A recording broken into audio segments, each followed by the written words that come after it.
Hello students, आज हम हिंदी में कक्षा 8 में वसंत भाग 3 से अकबरी लोटा का दूसरा भाग पढ़ेंगे।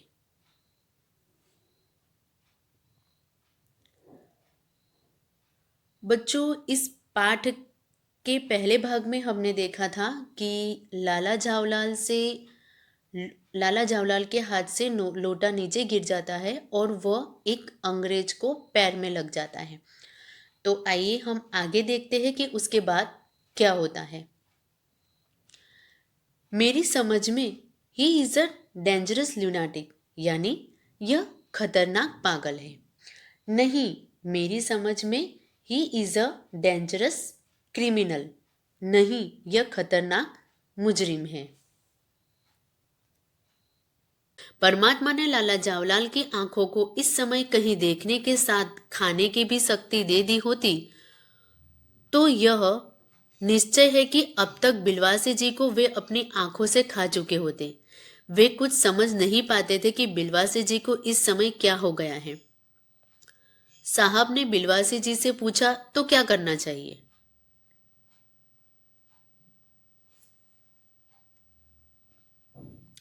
पुलिस में इस मामले की रिपोर्ट कर दीजिए, जिससे यह आदमी फौरन हिरासत में ले लिया जाए। पुलिस स्टेशन है कहाँ? पास ही है। चलिए, मैं बताऊं। चलिए। अभी चला। आपकी इजाजत हो तो पहले मैं इस लोटे को इस आदमी से खरीद लूं। क्यों जी, बेचोगे? मैं 50 रुपए तक इसके दाम दे सकता हूं। लाला जावलाल तो चुप रहे, पर साहब ने पूछा, इस रद्दी लोटे के आप 50 रुपए क्यों दे रहे हैं? अब यहाँ पर वो अंग्रेज और बिलवासी जी के साथ में जो बातचीत होती वो यहाँ पर बताई गई है। और अंग्रेज बिलवासी जी से पूछते हैं कि क्या करना चाहिए। तो बिलवासी जी कहते हैं कि इस मामले की रिपोर्ट कर दीजिए, जिससे यह आदमी फौरन हिरासत में ले लिया जाए। तो वो अंग्रेज कहते हैं कि पुलिस स्टेशन कहाँ है? तो बिलवासी जी ने कहा कि चलिए मैं बताता हूँ, लेकिन उसने कहा कि आपकी इजाजत हो तो पहले मैं इस लोटे को इस आदमी से खरीद लूं। तो अंग्रेज ने पूछा कि इस रद्दी लोटे के आप 50 रुपए क्यों दे रहे हो? तो बिलवासी जी कहते हैं कि आप इस लोटे को रद्दी बताते हैं तो उन्हें आश्चर्य होता है कि मैं तो आपको एक सुशिक्षित आदमी समझता था। तो वो कहता है कि आखिर बात क्या है, कुछ बताइए भी। तो बिलवासी जी कहते हैं कि जनाब, यह एक ऐतिहासिक लोटा जान पड़ता है। और जान क्या पड़ता है, मुझे पूरा विश्वास है यह वह प्रसिद्ध अकबरी लोटा है जिसकी तलाश में संसार भर के म्यूजियम परेशान है। यह बात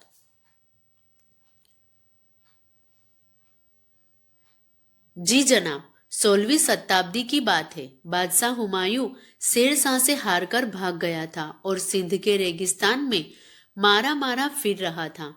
एक अवसर पर प्यास से उसकी जान निकल रही थी। उस समय एक ब्राह्मण ने इसी लोटे से पानी पिलाकर उसकी जान बचाई थी। हुमायूं के बाद अकबर ने उस ब्राह्मण का पता लगाकर उससे इस लोटे को ले लिया और इसके बदले में उसे इसी प्रकार के 10 सोने के लोटे प्रदान किए। यह लोटा सम्राट अकबर को बहुत प्यारा था और इसी से इसका नाम अकबरी लोटा पड़ा। वह बराबर इसी से वजू करता था। सन 57 तक इसके शाही घराने में रहने का पता है, पर इसके बाद लापता हो गया। कलकत्ता के म्यूजियम में इसका प्लास्टर का मॉडल रखा हुआ है। पता नहीं ये लोटा इस आदमी के पास कैसे आया। म्यूजियम वाले को पता चले तो फैंसी दाम देकर खरीद ले जाए। अब वो अंग्रेज पूछता है तो वो कहते हैं कि ये लोटा 16वीं शताब्दी यानी कि 16वीं शताब्दी की ये बात है और बादशाह हुमायूं शेरशाह से हारकर भागा था और सिंध के रेगिस्तान में मारा मारा फिर रहा था। तो एक अवसर पर प्यास से उसकी जान निकल रही थी। उसी समय एक ब्राह्मण ने इसी लोटे से पानी पिलाकर उसकी जान बचाई थी। अब हुमायूं के बाद अकबर ने उस ब्राह्मण का पता लगाकर उससे इस लोटे को ले लिया और उसके बदले में उसे इसी प्रकार के 10 लोटे उसे दिए।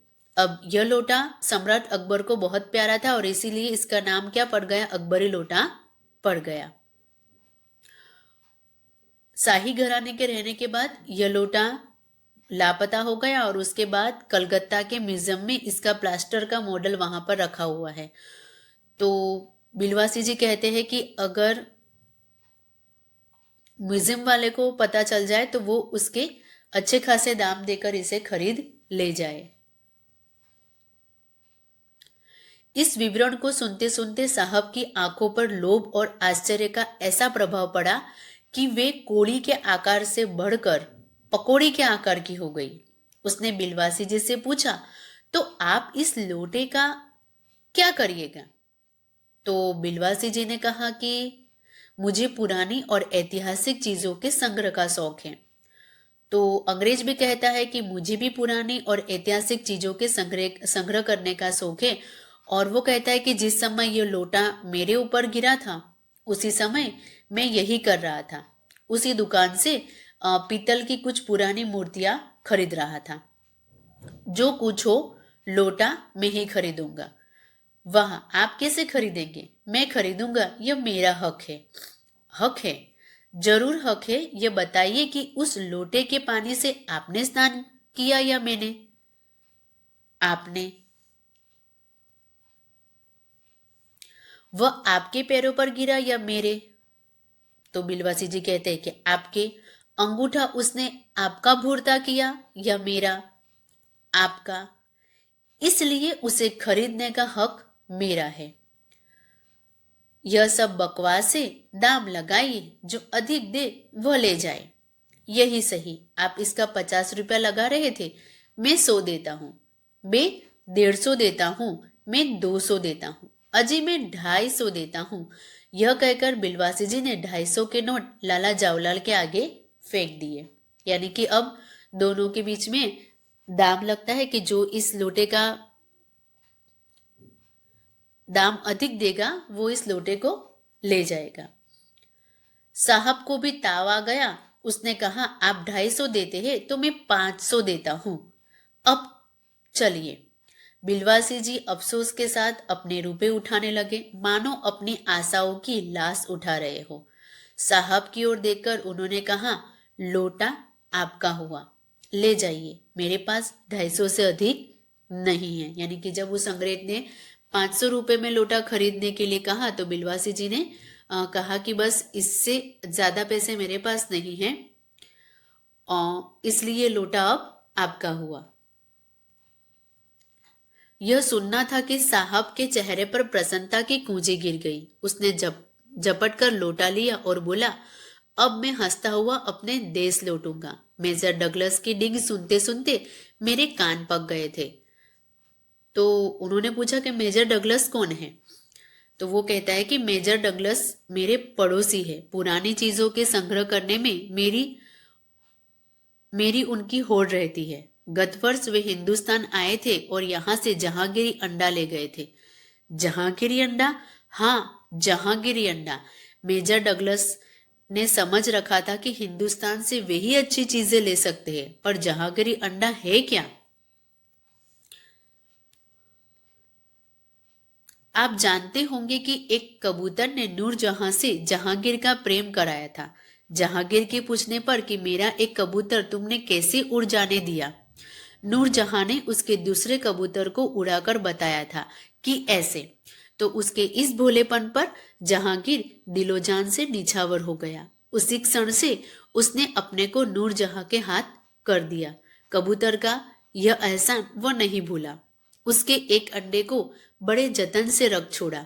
एक बिलोर की हांडी में वह उसके सामने टंगा रहता था। बाद में वही अंडा जहांगीरी अंडा के नाम से प्रसिद्ध हुआ। उसी को मेजर डगलस ने पारसाल दिल्ली में एक मुसलमान सज्जन से 300 रुपए में खरीदा। यह बात, हाँ, पर अब मेरे आगे दून की नहीं ले सकते। मेरा अकबरी लोटा उनके जहांगीरी अंडे से भी एक पुश्त पुराना है। इस रिश्ते से तो आपका लोटा उस अंडे का बाप हुआ। साहब ने लाला जावलाल को 500 रुपए देकर अपनी राह ली। लाला जावलाल का चेहरा इस समय देखते बनता था। जान पड़ता था कि मुंह पर 6 दिन की बड़ी हुई दाढ़ी का एक एक बाल मारे मारे प्रसन्नता के लहरा रहा हो। अब यहाँ पर वो जहांगीरी अंडा के बारे में पूछ रहे थे, तो वो अंग्रेज जो है वो जहांगीरी अंडा की पूरी कहानी उनको बताता है कि जहांगीरी अंडा क्या है।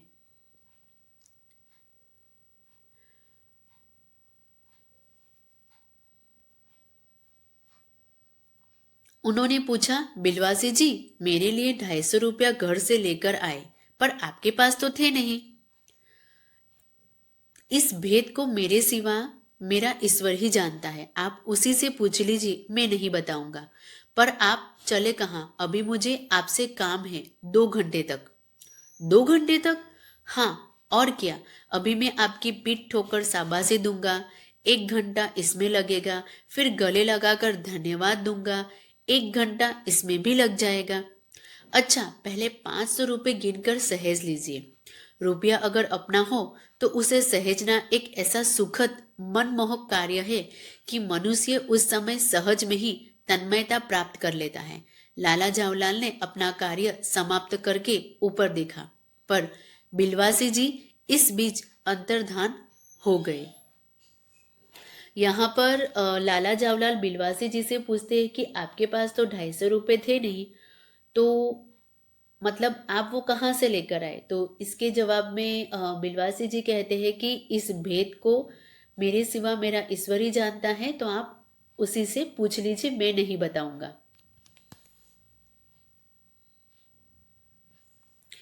उसी दिन रात्रि में बिलवासी जी को देर तक नींद नहीं आई। वे चादर लपेटे चारपाई पर खड़े रहे। 1 बजे वे उठे। धीरे, बहुत धीरे से अपनी सोई हुई पत्नी के गले में से उन्होंने सोने की वह सिकड़ी निकाली जिसमें एक ताली बंधी हुई थी। फिर उसके कमरे में जाकर उन्होंने उस ताली से संदूक खोला। उसमें 250 के नोट ज्यों के त्यों रखकर उन्होंने उसे बंद कर दिया। फिर दबे पांव लौटकर ताली को उन्होंने पूर्वव्रत अपनी पत्नी के गले में डाल दिया। इसके बाद उन्होंने हंसकर अंगड़ाई ली। दूसरे दिन सुबह 8 बजे तक चैन की नींद सोए। यानी कि वो जो 250 रुपये लेकर आए थे, वो 250 रुपये उन्होंने अपनी पत्नी के संदूक में से निकाले थे लाला जावलाल को देने के लिए।